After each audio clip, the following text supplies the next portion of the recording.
Halo Bapak dan Ibu guru hebat di seluruh Indonesia. Kita semua pasti punya mimpi yang sama kan? Yaitu menciptakan sekolah yang jadi tempat terbaik untuk anak-anak kita tumbuh. Nah, kebetulan banget nih, pemerintah baru saja merilis panduan terbaru yang bisa jadi semacam resep atau cetak biru untuk kita wujudkan mimpi itu bersama-sama. Yuk, kita bedah bareng-bareng surat edaran Kemendikbud yang baru ini. Tapi, pertanyaannya, apa sih sebetulnya resep rahasia untuk menciptakan sekolah yang hebat? Bukan cuma hebat dalam artian akademis ya, tapi sekolah yang juga bisa jadi kawah candra di muka untuk membentuk karakter anak yang kuat sejak dini. Nah, ini dia kan, pertanyaan besar yang selalu ada di benak kita sebagai pendidik. Dan ternyata untuk menjawab pertanyaan itu, pemerintah sudah menyiapkan peta jalannya. Jadi, anggap saja surat edaran ini sebagai panduan teknis yang jelas banget yang dirancang untuk membantu kita semua para guru di lapangan untuk membangun sekolah impian bagi generasi penerus bangsa. Oke, sekarang mari kita luruskan dulu cara pandang kita. Jangan anggap ini sebagai tumpukan aturan yang kaku ya.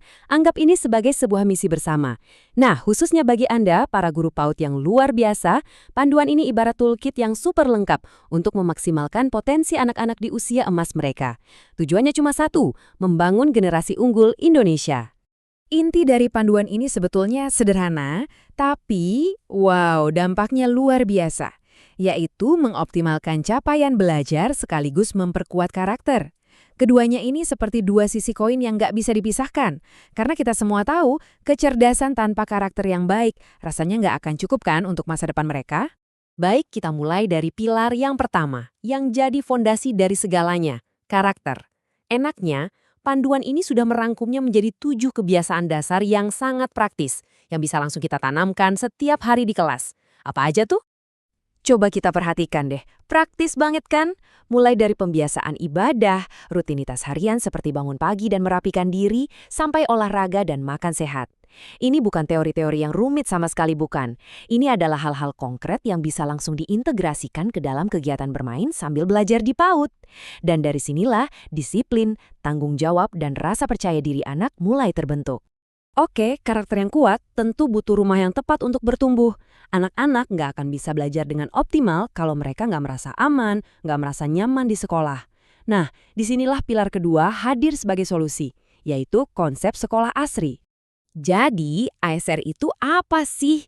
Ini singkatan dari aman, sehat, resik, dan indah.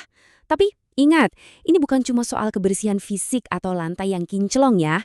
Jauh lebih dalam dari itu, ASR adalah tentang membangun sebuah budaya sekolah yang positif, di mana setiap anak merasa diterima, dilindungi, dihargai, dan akhirnya jadi semangat buat belajar. Lalu, bagaimana cara mewujudkan sekolah ASRI? Salah satu wujud nyatanya adalah lewat penerapan PHBS, atau perilaku hidup bersih dan sehat.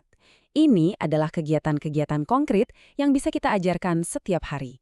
Mulai dari hal sederhana, seperti membiasakan cuci tangan pakai sabun, memastikan jajanan anak-anak itu sehat, sampai mengajak mereka bergerak aktif di luar kelas. Ini semua adalah pelajaran hidup yang sangat berharga. Baik, pilar pertama soal peduli pada diri sendiri lewat karakter. Pilar kedua, peduli pada sesama di lingkungan sekolah lewat konsep ASRI. Nah, pilar ketiga ini mengajak kita untuk naik level, peduli pada dunia di sekitar kita. Misinya adalah menjadi sekolah cerdas dan lestari. Perubahannya jelas sekali, kita diajak untuk menggeser kebiasaan lama yang cenderung boros ke kebiasaan baru yang lebih cerdas dengan prinsip 3R, reduce, reuse, dan recycle.